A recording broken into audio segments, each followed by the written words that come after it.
So what kind of properties should our buyers be out there watching and our sellers be out there watching? What's moving, what's not moving?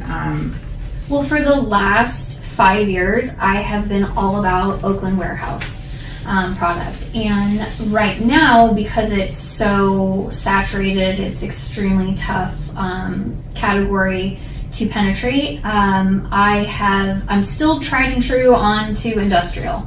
I love industrial.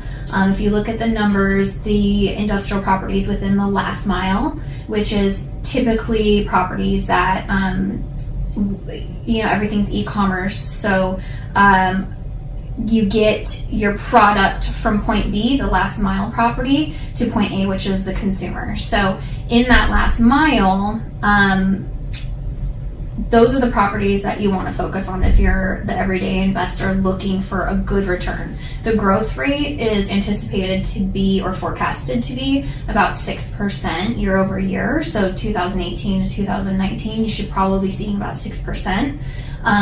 But we'll revisit that, after 2019 to see if that was actual, But the other category is multifamily, because in any downturn, you might see people, we experienced this in 2006, 2008, where people were losing their homes and forcing them to rent. So multifamily is a very strong asset, and it's projected to increase, the growth rate is projected to increase 3% year over year. Okay, excellent. As more and more people are starting to gain interest in property investment, what's your advice to obviously the more savvy buyer kind of already has their ducks in order, but you're working with a new buyer. What's your advice to the new buyer? What should they have in place? Walk us through that process. Okay, so a new buyer, it's extremely important to figure out what your budget is. Number one, you have to know what your purchase power is. The only way you can figure that out is if you speak with a lender.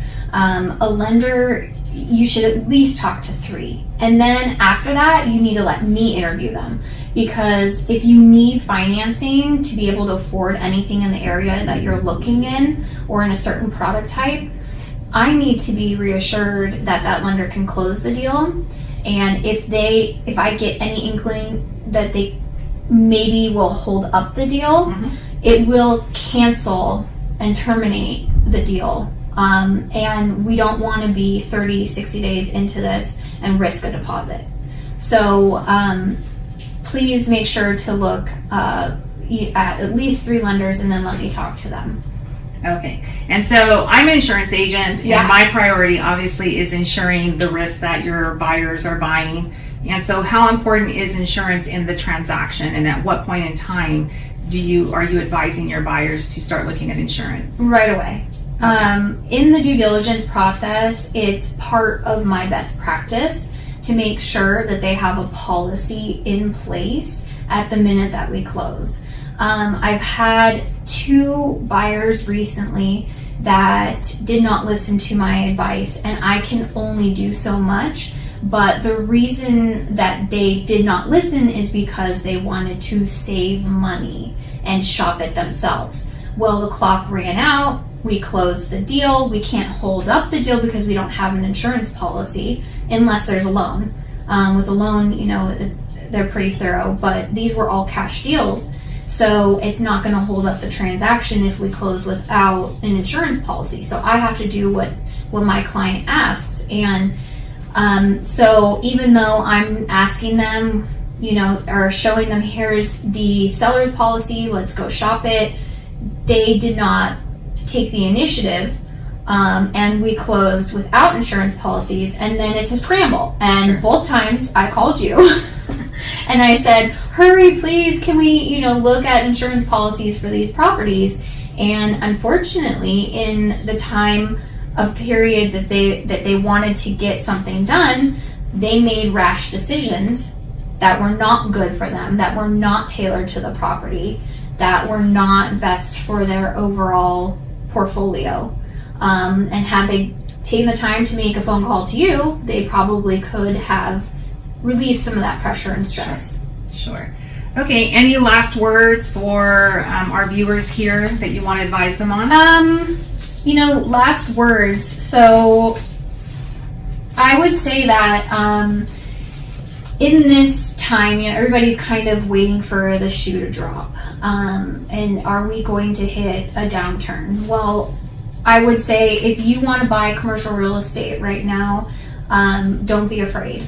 Don't be afraid to take that leap of faith. Just make sure you're very cautious, that you hire someone that's invested in you as a person and long term. And make sure that you have all your ducks in a row before you go to make an offer. And you probably are going to get a no.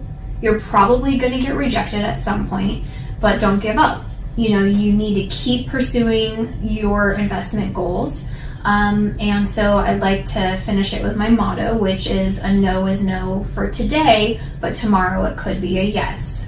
Excellent advice. Just don't give up. Excellent advice. Well, it's been my great pleasure to have you on Jessie Talks today. Definitely want to welcome you back sometime in the early next year so that you can kind of go over what your predictions were for 2019 and see what 2020 looks like. Sure. So why don't you go ahead and tell our viewers where they can contact you. Okay. So again, my name's Angelina Leeds. I am the owner-broker of Leeds Real Estate Group in Pleasanton. You can reach me by phone at 510-240-9700. My website is www.leedsrealestategroup.com, and any of my handles are at Leeds Real Estate Inc. and Leeds Real Estate Group Inc. And Twitter, every hashtag or anything else is Angelina_Leeds. So definitely follow Angelina. She's great. She does live videos on LinkedIn and on YouTube. And don't forget to subscribe to the Jessie Talks YouTube channel. See you soon. Bye.